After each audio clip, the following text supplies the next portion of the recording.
Hello friends, मैं doctor नीलम आपका अपने चैनल स्टडी एंड रिसर्च में स्वागत करती हूँ। फ्रेंड्स, आज हम स्टडी करने जा रहे हैं हिस्ट्री के एमसीक्यूज़ की। और इसमें जो टॉपिक लिया है वो लिया है 1857 की क्रांति। 1857 की क्रांति पर मैं पहले भी एक वीडियो दे चुकी हूँ और आज उसी का मैं दूसरा भाग लेकर आई हूँ। तो चलिए इसके क्वेश्चन सॉल्व करना हम शुरू करते हैं। इस तरह का वीडियो पसंद आता है तो लाइक शेयर सब्सक्राइब करें। सब्सक्राइब करने के बाद बेल आइकन की घंटी को जरूर प्रेस कर लें ताकि इस तरह का वीडियो जब भी अपलोड करूं उसका नोटिफिकेशन आपको आसानी से मिल सके। इसके अलावा फ्रेंड्स, पहले टाइम थोड़ा सेट था लेकिन इस समय थोड़ा समय अभाव के कारण टाइम सेट नहीं है, इसलिए भी आप सब्सक्राइब जरूर कर लें अगर आपको ये वीडियोस पसंद आ रहे हैं तो चलिए चलते हैं। तो फ्रेंड्स, लीजिए हम आ गए हैं अपनी स्टडी में और ये है पहला क्वेश्चन। वर्तमान मध्य प्रदेश की सीमा में 1857 ईस्वी की क्रांति में निम्न में से कौन सा नेता सर्वाधिक सक्रिय रहा? तो जो सर्वाधिक सक्रिय रहा है वो रहा है तात्या टोपे। ऑप्शन बी हमारा यहाँ पे करेक्ट हो जाएगा। 1857 ईस्वी की क्रांति की असफलता का मुख्य कारण था। तो क्यों असफल हुआ, उसका प्रमुख कारण क्या बना था? तो ये था आंदोलनकारियों में लक्ष्य, नेतृत्व एवं संगठन का अभाव था। इसके कारण ये क्रांति सफल नहीं हो सकी। 1857 ईस्वी में विद्रोह का प्रथम आभास कहाँ हुआ था, यानी प्रथम बार कहाँ स्फुटित हुआ? ये हुआ था बैरकपुर। ऑप्शन ए हमारे यहाँ पे करेक्ट हो जाएगा। 1857 के प्रथम स्वाधीनता संग्राम के स्वतंत्रता सेनानियों में महकपुरी का उपनाम दिया गया था। महकपुरी का उपनाम दिया गया है। तो इसका जो ऑप्शन हमारा करेक्ट हो रहा है वो है जीनत महल को। फ्रेंड्स, वीडियोस में जो एड्स आते हैं आप लोगों से रिक्वेस्ट है कि उसे स्किप मत किया करिए, क्योंकि स्किप कर देंगे तो इससे मुझे कुछ भी नहीं मिल पाता है और वैसे भी इससे बहुत कुछ बेनिफिट नहीं मिलता है। अगर आप एक यूट्यूबर हैं तो आप जानते होंगे इसको चलाना बहुत ही मुश्किल है, क्योंकि इसमें अर्निंग बहुत ही कम होती है। तो आप लोगों से यही रिक्वेस्ट है, जो छोटी मोटी अर्निंग होती है उसको ध्यान में रखते ही मैं आप लोगों को रिक्वेस्ट कर रही हूँ कि आप ऐड को स्किप मत किया करिए। तो चलिए आगे चलते हैं। Question number 5।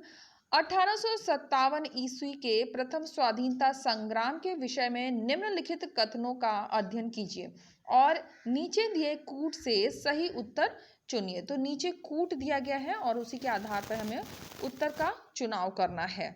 तो कौन सा उत्तर सही है इसमें? तो इसमें मैं पहले ही आपको बता देती हूँ, सबसे जो सही उत्तर बन रहा है वो हो रहा है ऑप्शन बी, यानी 1 और 3। 1 और 3। 1 कहता है इसका नेतृत्व बहादुर शाह जफर ने किया था और 3 कहता है बैरकपुर के परेड ग्राउंड में मंगल पांडे ने जनरल हसी पर गोली चलाई थी। तो इसमें जो सही हो रहा है 1 और 3 सही हो रहा है। नेक्स्ट देखते हैं। Question number 6। 1857 ईस्वी के विद्रोह के पतन के अनेक कारण थे, निम्न में से कौन से सत्य कारण थे? जो सत्य कारण बन रहे हैं उसी को हमें चूज करना है। तो इसमें हमारा जो सत्य कारण बन रहा है वो हो रहा है सी, 1 2 5 6। इसमें देख लेते हैं 1 2 5 और नीचे दिया है 6। तो यही कारण उत्तरदायी थे। संगठन का अभाव, जैसा कि अभी एक क्वेश्चन आया भी था। अनुशासन का अभाव, नेतृत्व का विकेंद्रित होना और राज रजवाड़ों के व्यक्तिगत मांगे। तो ये सभी उत्तरदायी थे। फिर सूची 1 को सूची 2 से हमें सम्मिलित करना है। तो चलिए सम्मिलित करते हैं। तो यहाँ पर दिल्ली दिया गया है, दिल्ली को हम सम्मिलित करेंगे नंबर 4 से, जॉन निकलसन से। और कानपुर को हम करेंगे मेजर हैवलॉक से। लखनऊ को करेंगे नंबर 1 यानी कि कोलिन कैपवेल से।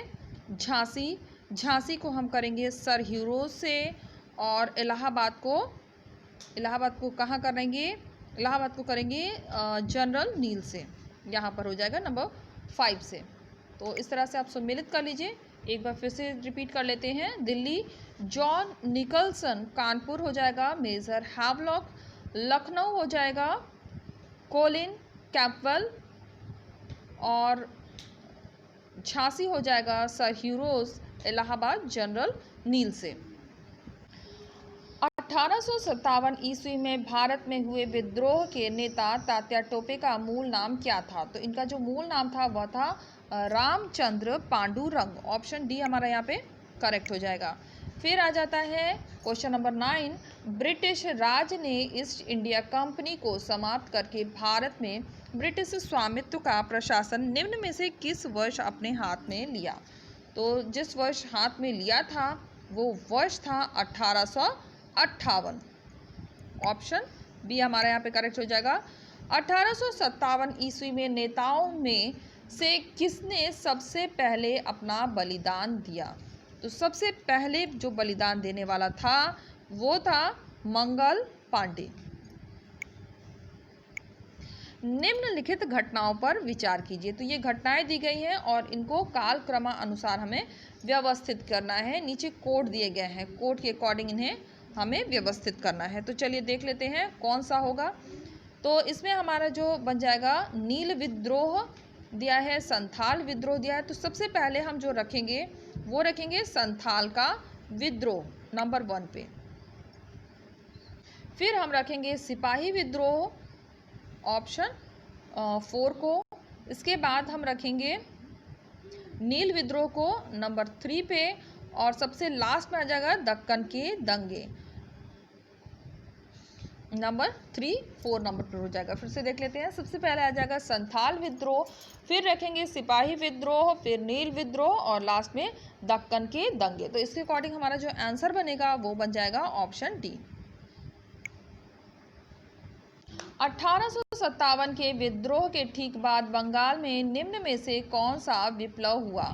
तो जो विप्लव हुआ था वो था नील विप्लव। ऑप्शन सी हमारा यहाँ पे करेक्ट हो जाएगा। 1857 ईस्वी के विद्रोह के समय निम्न में से कौन ब्रिटिश गवर्नर जनरल था? तो जो ब्रिटिश गवर्नर जनरल बना था वो था लॉर्ड कैनिंग। ऑप्शन बी हमारा यहाँ पे करेक्ट हो जाएगा। 1857 ईस्वी के विद्रोह के समय निम्न में से कौन ब्रिटिश प्रधानमंत्री था? तो ब्रिटिश प्रधानमंत्री था पाम स्टार्न। ऑप्शन बी हमारा यहाँ पे करेक्ट हो जाएगा। 1857 ईस्वी के स्वाधीनता संग्राम का प्रतीक था? तो जो प्रतीक बना था वो था कमल और रोटी।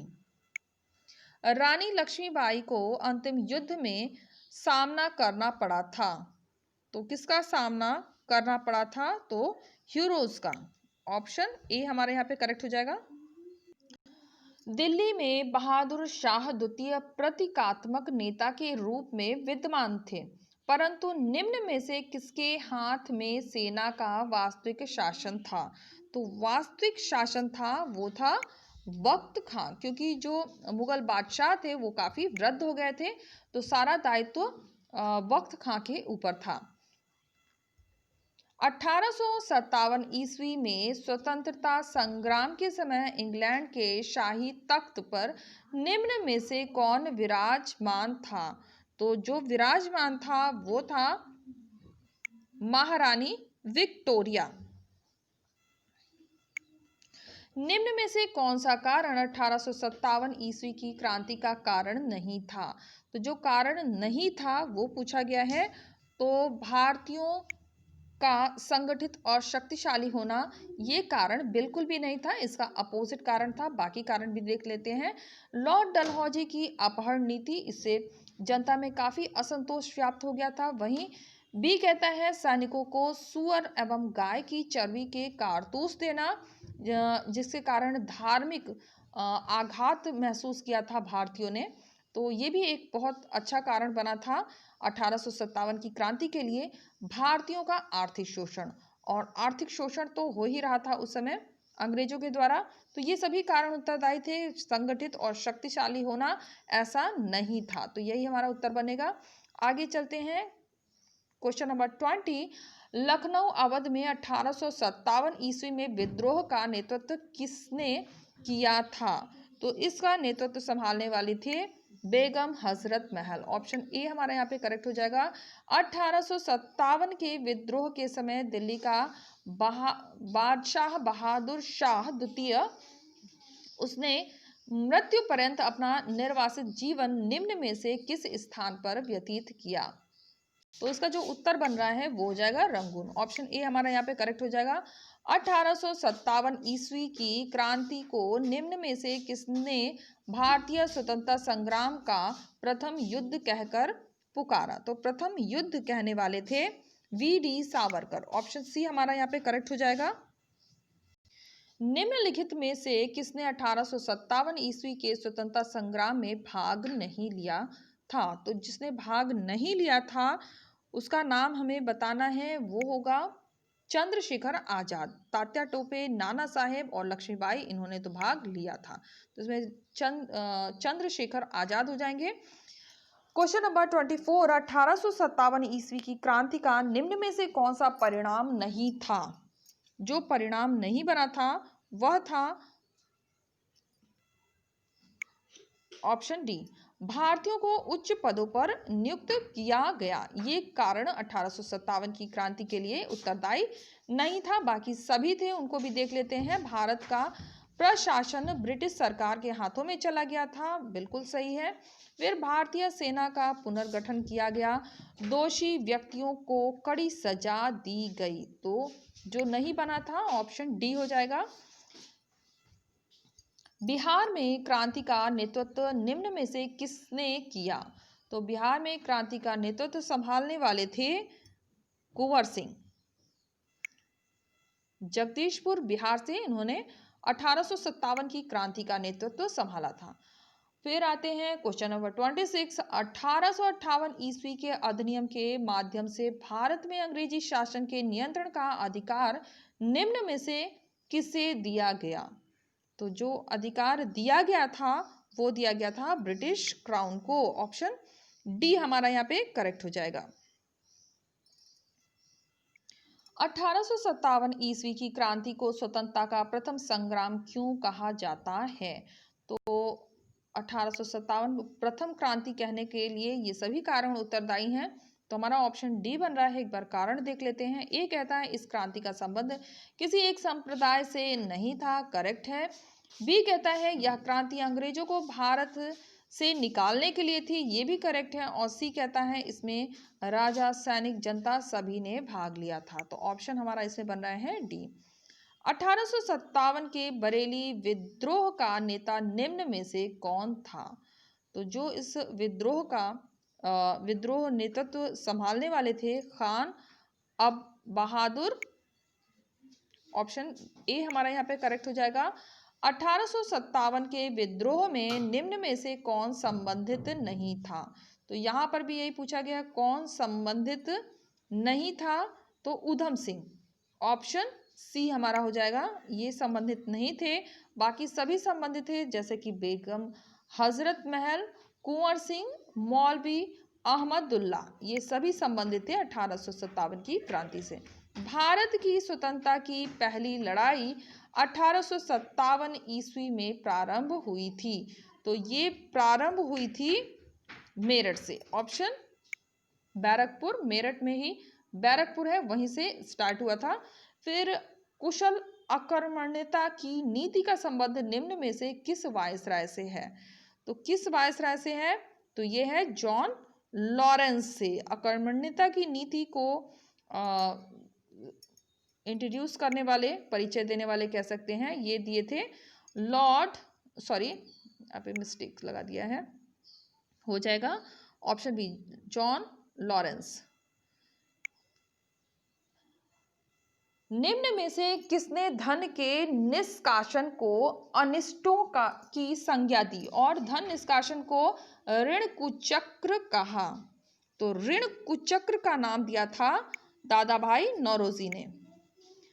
निम्न को सुमेलित कीजिए। यहाँ देख सकते हैं आप, यहाँ पे 1857 के विद्रोह से संबंधित मत दिए गए हैं और विद्वान दिए गए हैं, इन्हें आपस में हमें सुमेलित करना है।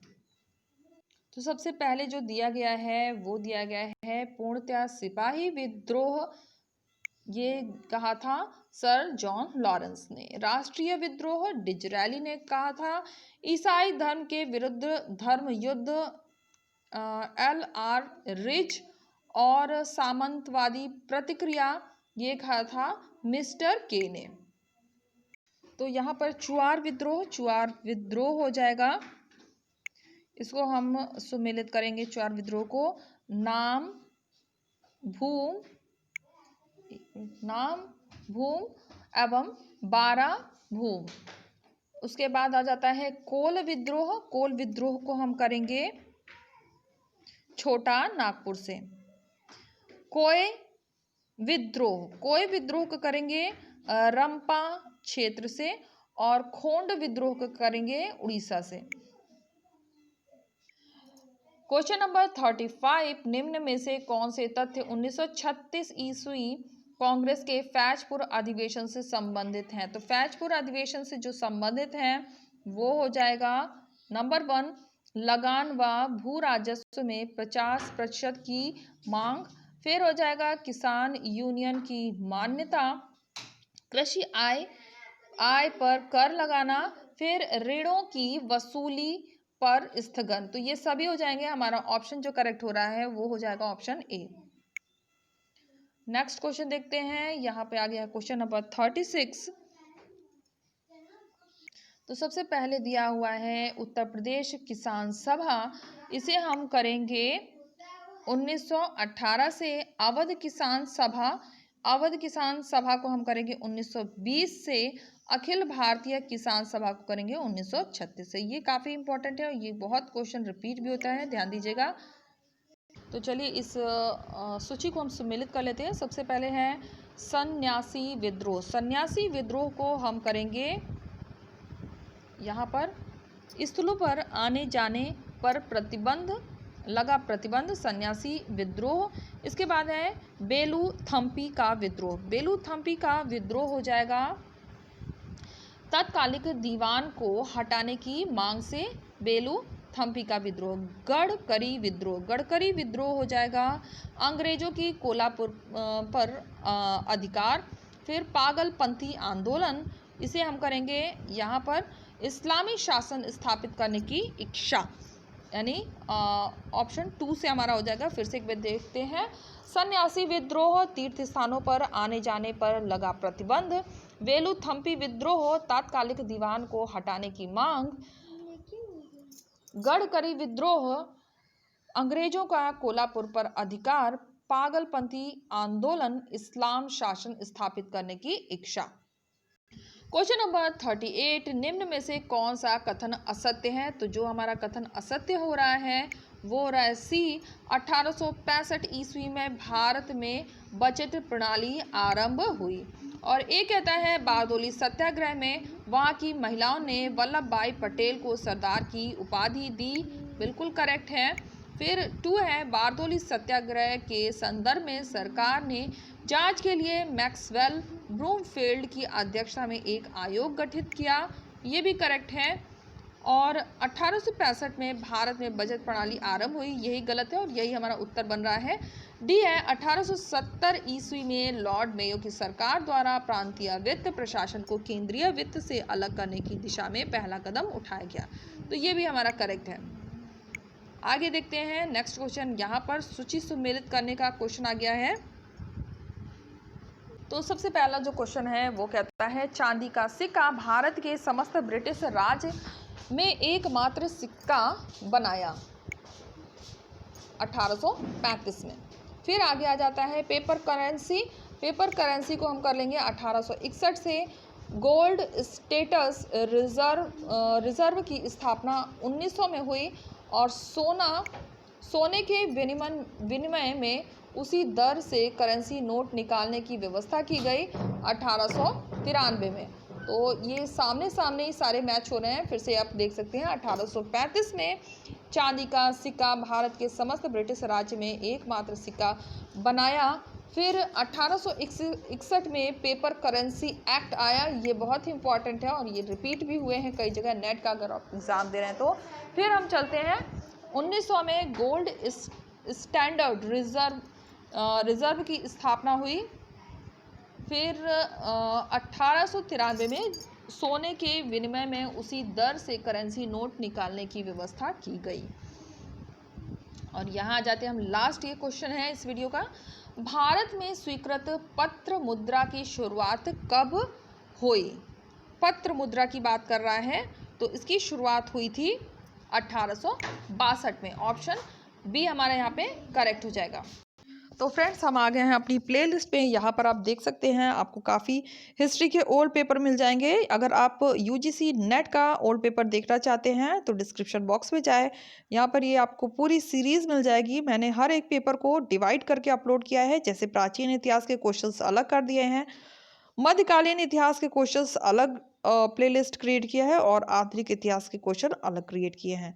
इसके अलावा अगर आप डिस्क्रिप्टिव वे में हिस्ट्री की स्टडी करना चाहते हैं तो वो भी अवेलेबल है। और यहाँ पर आ गया है प्रैक्टिस सेट बी, जो अभी आप वीडियो देख रहे हैं वो सारी वीडियोस आपको मिलेंगे प्रैक्टिस सेट बी में। एक बार इसे ओपन करके मैं आपको दिखा देती हूँ। इसमें काफ़ी सारे वीडियो अपलोड हो चुके हैं, तो देख सकते हैं 132 वीडियोस फिलहाल इसमें मैंने अपलोड किया है। और भी वीडियो हैं जिनको मैं लाकर इस पे प्लेलिस्ट पे जोड़ दूंगी ताकि आसानी से आप इसकी स्टडी कर सकें। तो फ्रेंड्स इस तरह का वीडियो पसंद आता है तो लाइक शेयर सब्सक्राइब करना मत भूलिए। सब्सक्राइब करने के बाद बेल आइकन की घंटी को प्रेस कर लीजिए ताकि जब भी मैं यहाँ से वीडियो अपलोड करूँ उसका नोटिफिकेशन आपको आसानी से मिल सके। Okay friends, take care and bye bye.